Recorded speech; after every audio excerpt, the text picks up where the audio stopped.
Hello everyone and welcome to NFLGirlUK Meets. I'm Bhandari and this is a show that brings you closer to the game you love. Joining me this week is Ross Tucker, former offensive lineman and current sports broadcaster. He played 7 seasons in the NFL and retired after suffering a neck injury in 2007. In our interview, we discussed what it was like at the teams he played for, as well as playing alongside likely future Hall of Famer Jason Peters. We discussed how it was dealing with retirement, what the casual fan should know about offensive line players, and finally, I get Ross's opinion on a London franchise. Welcome to the show, Ross. How are you? Liz, I'm fantastic. I'm excited to finally be on your show. Oh, well, thank you so much for joining. Looking at your playing career, you've got to play at teams such as the Redskins, Browns, Cowboys, Bills and Patriots. How would you say that each team differed in terms of style and culture? Good question. And by the way, most of the time I was leaving those teams involuntarily. I was getting released or traded or whatever. But there is a pretty big difference between each team that I played for, which, by the way, is one of the reasons why I am so impressed with Andy Reid, or any coach for that matter, that has success at multiple stops. That really, really impresses me, because I know how hard it is to establish that culture and to be able to win at a high level with an entirely new and different set of players. It's really impressive. It really is the coach, typically, who sets the tone and the culture for the organization. But sometimes it's so embedded in the organization that it's hard for the coach to shake that. I thought with the Dallas Cowboys, and it was almost as if, you know, they were still living off the 90s when they had won those Super Bowls. When I was with the Redskins, Marty Schottenheimer set an unbelievable standard in terms of the type of people that he was going to have in his organization. And then, conversely, when Steve Spurrier came in, there was just not nearly the same level of discipline and accountability. With the New England Patriots, I was very surprised because, you know, I thought everybody would be so happy when I was there because they were going for their 3rd straight Super Bowl at the time. But it was really primarily negative reinforcement, which obviously works very well for them, and they've had tremendous success with it. But it's not for everybody. I didn't mind it. You know, I kind of grew up with high school coaches like that, but it was unique, that's for sure. Yeah, sounds it. Now, you got to play with Jason Peters when you were both at the Bills together. What was it like seeing him play early in his career, and do you see him going to the Hall of Fame? Well, I'd be shocked if he didn't go to the Hall of Fame, first of all. Second of all, it was unbelievable. I mean, when I was there, I can still remember, Liz, him getting cut. And he was cut before even the final cuts. Yeah. And he was on practice squad as a 320-pound tight end. And at one point, they moved him up to the active roster, and they had him on special teams. And he was on the punt team. He was on the kickoff team. In fact, against the Bengals, he blocked a punt and recovered it for a touchdown, playing for the Buffalo Bills back in 2004, which was incredible. I also remember the day they moved him to offensive line, and they had him come down with the offensive lineman for the first time and try out one-on-one pass protection. And nobody was able to beat him. Yeah. It was the darndest thing I'd ever seen. Nobody was able to beat him.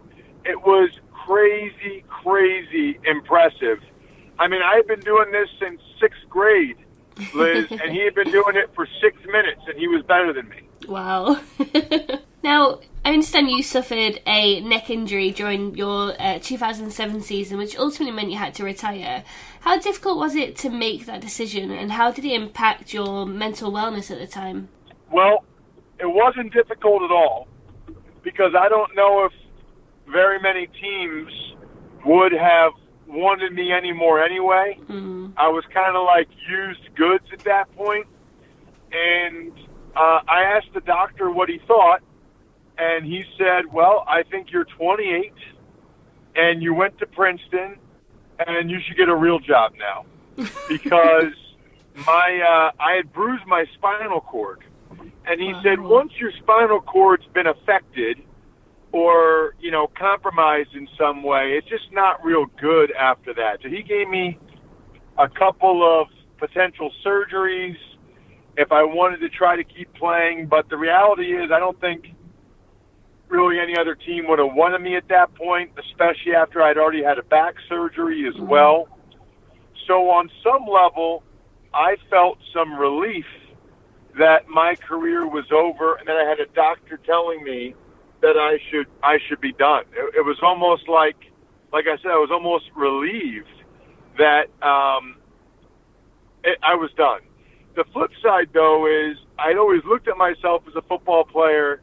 I took a lot of pride in being a football player, and so I had a little bit of an identity crisis, and I tried to alleviate that by really diving into my diet and my nutrition and trying to lose the weight right away. And I was able to do that. I went from, 315 pounds when I got hurt to like 248 pounds in 4 months. That's crazy. Yeah, they say you either do it right away or you don't do it at all. And I had a lot of frustration and anxiety about football being over, so that's kind of how I played it out.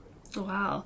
And do you think we'll see more players calling it a day after 7 or 8 seasons, a bit like Luke Kuechly? I do, and I think that they should. I just think, you don't look at it this way, Liz, when you're playing, because you're in your 20s and, you feel like you're invincible, but I'm 40 now. I have 2 little girls. They're the 2 coolest things in the whole world. And so you just realize that there is more to football. There are things that are more important. And, Luke Kuechly's made $63 million. Yeah. From football, and that's just on the field. So I look at that and think, he is set for life financially. And so at that point, why would he do more damage to his body? Yeah. Why would he do more damage to his brain? Whatever that ends up being for him, right? We all know that repeated hits to the head over time are not good. And so I don't know why these guys would keep doing that stuff once they've accomplished everything else other than to win the Super Bowl.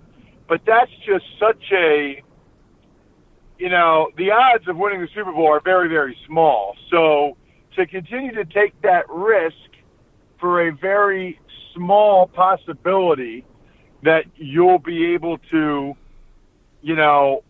actually win the trophy at the end is not worth it in my mind. Yeah, I can understand that. As a former player, what is one thing about offensive line play that the casual fan should know?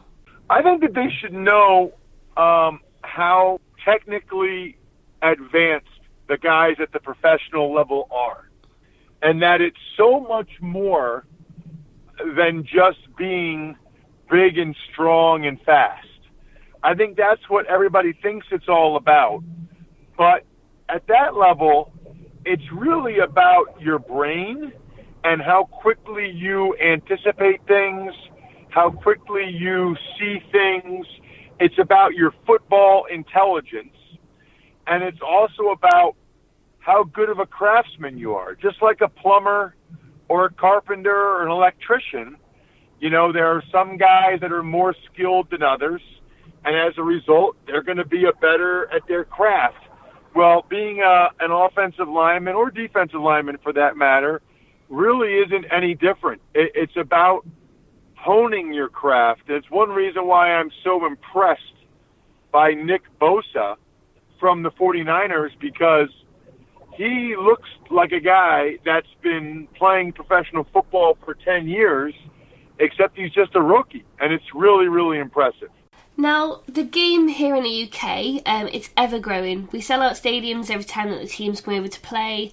How do you feel about seeing games being played in the UK and internationally, and do you see a franchise ever moving to the UK? I love the UK listeners. I love the UK fans. I've been over multiple times to London for NFL games and to broadcast them, and their passion is incredible. I think that they should keep putting more and more games over there. They do such a great job of selling it out. And I also think at some point they probably do deserve a franchise. I know there are concerns about travel. There are concerns about how willing guys would be to play over there. I can tell you from my experience, my wife and I would have loved to have played in London for a few years. It would have been a incredible experience for the two of us and or our kids if we had them at the time. And I think that there's more NFL players that would feel that way than you realize. Not only that, I mean, there's only 32 franchises, so these guys would play anywhere to make sure they're on one of those 32 teams. Yeah, definitely. And before we end, I think I've lost track of just how many podcasts you have. So remind me, and of course for the benefit of any new listeners, tell me and them all about your different shows. Yeah, and I got a bunch of UK listeners, which is great. But I'd love to get more. So I've got the Ross Tucker Football Podcast, which is every day. If you want to get the insight into the NFL from a former player, then I have a fantasy podcast with Joe Dolan, the Fantasy Feast, and I have a very successful sports betting podcast called the Even Money Podcast. I'm actually up 24 units for the season on that podcast. And if you're into the draft, you can check out the College Draft Podcast. But they're all available. You can check them all out at rosstucker.com. But then they're also available anywhere where any podcasts are found, just like this one. And I got to get you on, Liz. I got to get you on mine soon. I'd be more than happy to do that. Amazing, Ross. It's been great to have you on the show. Thanks again for joining. Absolutely, Liz. My pleasure. Anytime you want me, I'm happy to come on. Keep up the great work with everything you're doing for NFL Girl UK. Oh, thank you so much.